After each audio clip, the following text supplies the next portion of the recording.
Mais Donald Trump ne peut pas appeler Ali Khamenei en lui disant voilà ce que je pense, dis-moi ce que tu penses. Ça ne fonctionne pas comme ça. C'est la structure du pouvoir en Iran. C'est cette dimension religieuse qui est voulue par le pouvoir, et ça complique les choses parce que les Américains aiment bien cette diplomatie du coup de fil.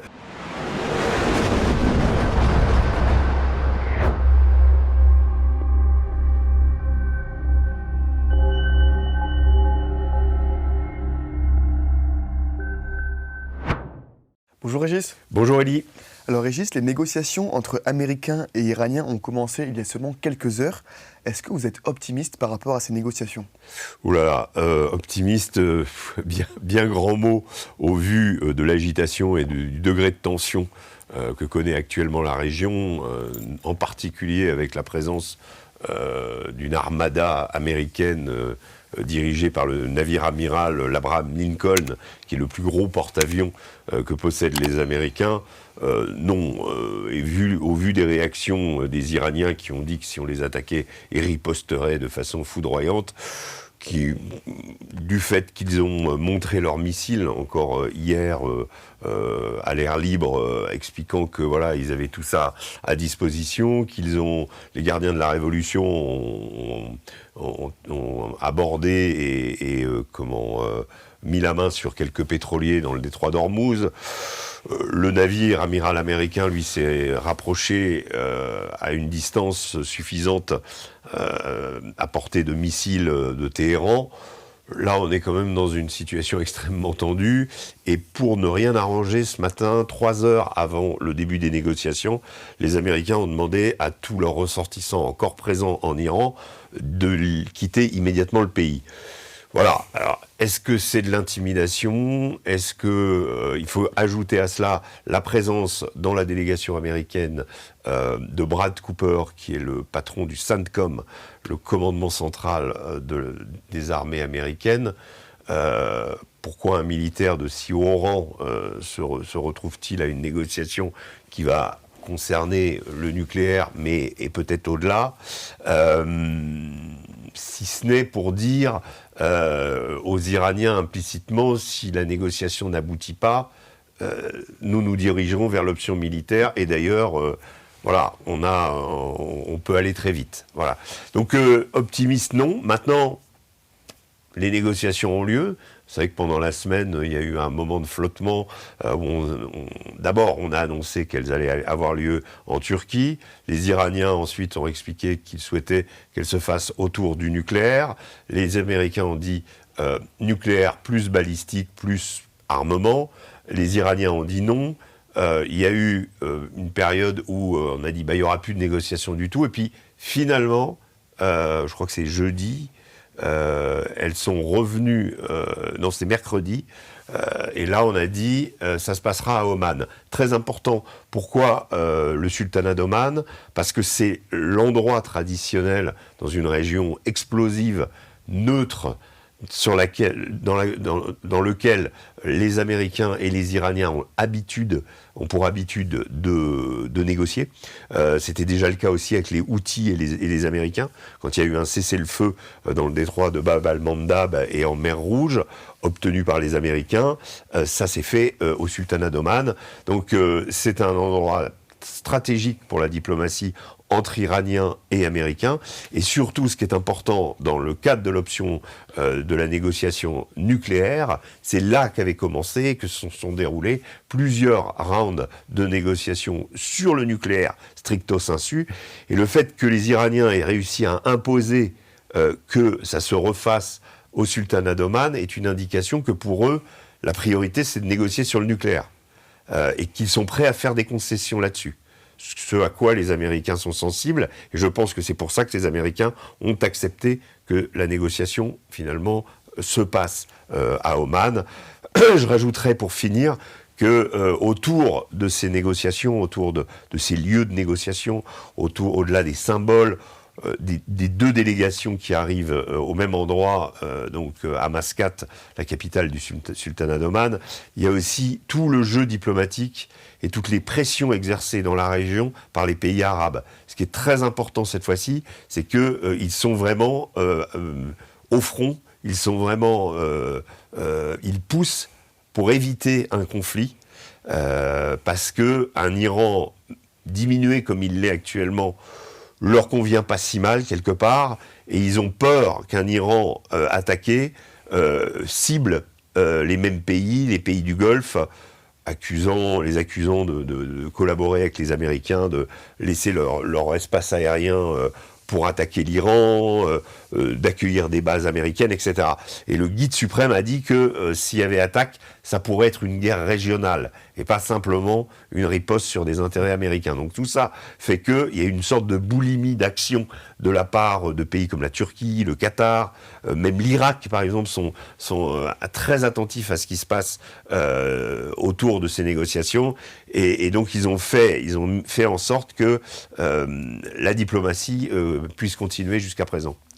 Et Régis, en cas de non-accord, les néoconservateurs imaginent déjà des frappes et l'après. Que faut-il penser de ces stratégies ? Alors, ce qui est très intéressant avec les Américains, c'est qu'il y a la position Trump, directement héritée de ses promesses électorales. Je rappelle la phrase qu'il avait prononcée quelques jours avant son élection. Il avait dit « Nous avons dépensé 9 000 milliards de dollars pour bombarder comme des malades le Moyen-Orient. Nous y avons semé la mort, y compris celle des nôtres. Qu'est-ce que ça nous a rapporté ? Rien. » Voilà, ça c'était un constat, le constat d'une sorte de promesse faite à la base MAGA qui l'a porté au pouvoir, qu'il n'y aurait plus d'intervention au long cours, qu'il n'y aurait plus d'aventure militaire au-delà des mers, et que la période Irak et Afghanistan était terminée. Et ce qui est intéressant avec la démarche de Donald Trump dans ses expéditions, dans son utilisation de l'armée jusqu'à présent et des frappes militaires à l'étranger, c'est qu'il y en a eu deux. Il y a eu deux cas. Il y a eu d'autres frappes, mais plus clandestines. Mais il y a eu l'aide apportée à l'aviation israélienne pour détruire, pour cibler les 3 sites de Natanz, Fordo et Ispahan en Iran, qui étaient les sites de préparation nucléaire, enfin de recherche nucléaire iranien. Ça, utilisant donc des GBU-57 comme bombes pour perforer les bunkers, largués depuis des bombardiers B-2, parce que les Israéliens n'ont pas cette technologie. Et donc là, Trump était intervenu directement, et il y avait eu à l'époque des remous auprès de ses partisans, disant « Attention, on va vers une guerre, tu nous as promis que tu ferais plus de guerre. » Opération Venezuela, pareil. Qu'est-ce qu'il fait donc en Iran ?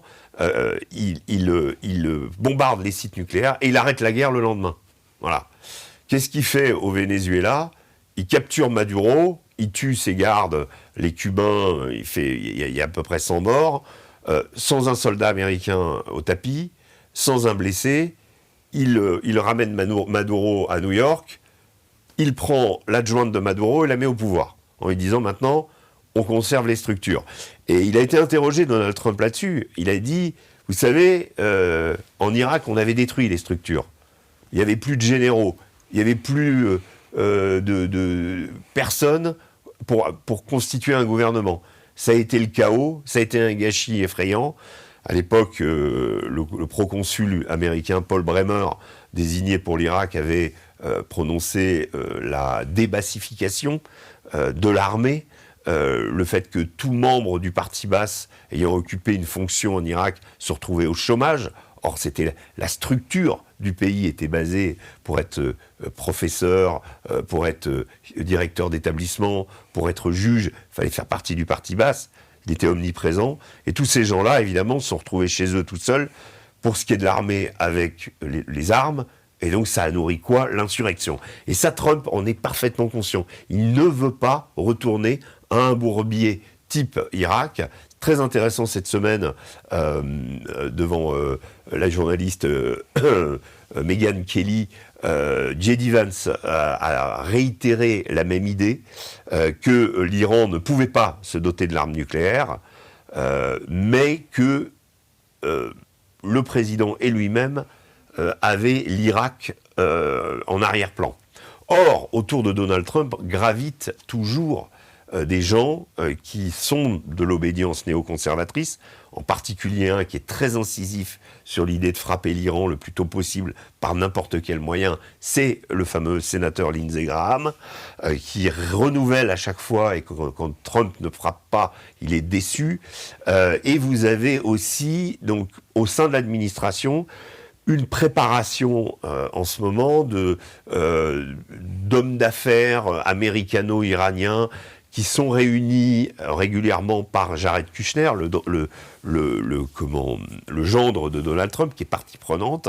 Peut-être que ce week-end, il y aura des responsables de l'opposition iranienne qui seront accueillis peut-être à Mar-a-Lago, en tout cas en Floride. On peut imaginer que Reza Pahlavi en fera partie, donc le fils du Shah en exil aux États-Unis, et divers autres personnages, de façon à préparer une entité de transition en cas d'effondrement du régime des mollahs en Iran. Ça pose problème, parce que ce type de préparation, là aussi, on l'a déjà connu à l'époque de l'Irak. Un personnage en particulier qui s'appelait Ahmed Chalabi, qui avait vendu à Bush, qui était très proche de George Bush, et qui lui avait vendu l'idée, le persuadant qu'il y avait vraiment des armes de destruction massive, que Saddam Hussein était un allié d'Al-Qaïda, et qu'il fallait à tout prix intervenir pour abattre le dictateur. Ahmad Chalabi, on sait que ça a été une catastrophe, mais l'armée américaine s'est embourbée en Irak, en partie grâce à ce genre de personnage. Donc, méfiance aussi sur ces figures de l'opposition, souvent déconnectées de la réalité iranienne depuis 30-40 ans d'exil qu'elles ont vécu aux États-Unis ou dans le monde occidental, ayant peu de prise pour certaines, pas toutes, mais pour certaines avec des réalités locales, et peu de coordination avec l'opposition au sein même de l'Iran, qui, elle, est clandestine par définition. Donc, voilà, méfiance sur ce type de projet, mais ce qu'on voit, c'est comme on dit souvent les Américains, « all the options are on the table », et y compris donc les frappes, l'idée et l'hypothèse d'un renversement du pouvoir, avec potentiellement des gens qu'on imagine viendront après. Voilà, tout est étudié, mais il y a quand même des gros doutes. Marco Rubio a lui-même avoué ne pas savoir ce qui se passera si le régime s'effondre, ce qui viendra après, et donc cette incertitude tracasse Donald Trump, parce que Donald Trump aime bien les choses très vite expédiées et qui changent. Et dans ces négociations-là, justement, les Iraniens ont des cartes. C'est-à-dire ils savent, en connaissant intimement Donald Trump, parce qu'ils commencent à l'avoir pratiqué, et Steve Witkoff et Abbas Araghchi se connaissent très très bien. Donc Steve Witkoff, l'envoyé de Trump, Abbas Araghchi, le ministre des Affaires étrangères iranien, ils correspondent régulièrement par WhatsApp. C'est des gens donc la psychologie de Trump, ils la connaissent, et ils savent que dans une négociation pareille, s'ils veulent éviter les frappes et faire en sorte que la négociation continue, il va falloir qu'ils donnent une carotte à Trump, qu'ils donnent quelque chose, pour que celui-ci puisse dire « Regardez, j'ai obtenu des Iraniens quelque chose, il a suffi que j'amène mon porte-avions et mon armada, et ils se sont pliés à ce que je voulais, donc c'est moi qui ai raison. » C'est la psychologie de Trump, elle est là. Les Iraniens le savent parfaitement. Et Régis, pourquoi est-ce plus compliqué pour Donald Trump de discuter, de négocier avec les Iraniens plutôt qu'avec les Russes ou les Chinois? Alors, très intéressante question, même avec Maduro, c'est que dans le cadre des négociations avec Maduro, à plusieurs reprises, Donald Trump a pris son téléphone, il a appelé directement Maduro en lui proposant des deals, en lui ouvrant l'option de l'exil, c'est-à-dire une cession du pouvoir sans intervention. Et puis, in fine, Donald Trump lui a dit « good luck, tu veux pas bouger, good luck ». Voilà. Et donc, il s'est passé ce qui s'est passé, mais il y a eu échange direct. Quand ça se passe avec Vladimir Poutine, il y a aussi cet échange où Donald Trump peut appeler Poutine, il peut appeler Xi Jinping. la structure du pouvoir iranien n'a rien à voir avec ces mondes-là, que ce soit le monde russe, le monde chinois ou le monde occidental. On est dans une théocratie avec un guide spirituel, le guide suprême qui est Ali Khamenei. Vous en avez un autre qui est Sistani, qui est l'ayatollah Sistani, qui est le guide religieux qui lui est basé en Irak. Ça, c'est le monde chiite. Mais vous ne parlez ni à Sistani ni à Khamenei directement. Il faut passer par des intermédiaires. L'intermédiaire que Trump peut avoir, c'est effectivement Abbas Araghchi qui lui répond au guide. Mais Donald Trump ne peut pas appeler Ali Khamenei en lui disant voilà ce que je pense, dis-moi ce que tu penses. Ça ne fonctionne pas comme ça. C'est la structure du pouvoir en Iran. C'est cette dimension religieuse qui est voulue par le pouvoir, et ça complique les choses parce que les Américains aiment bien cette diplomatie du coup de fil. Donald Trump adore cette diplomatie familiale qu'il a développée, qui continue à bichonner au-delà, mettant d'ailleurs complètement de côté la diplomatie traditionnelle des vétérans diplomates du département d'État qui se retrouvent de facto presque au chômage, parce que c'est son gendre, son partenaire de golf, celui qui était son avocat dans les années 90, Steve Witkoff. Donc c'est des gens, là il y a une diplomatie incarnée, très personnelle, diplomatie du coup de fil. On appelle à la sortie de la réunion pour dire à Trump, voilà ce qui s'est passé, monsieur le président, voilà où on en est, les négociations avancent, elles avancent pas, etc. Ça c'est la forme de la négociation que Trump apprécie, parce que c'est une forme qui reproduit quelque part les négociations de business que lui a connues dans les années 90. La clé pour comprendre Donald Trump, c'est toujours de s'en référer à son fameux livre L'art du deal, publié en 1987, où il explique que pour une négociation, il faut arriver et assommer massivement, montrer sa force dès le début et ensuite négocier.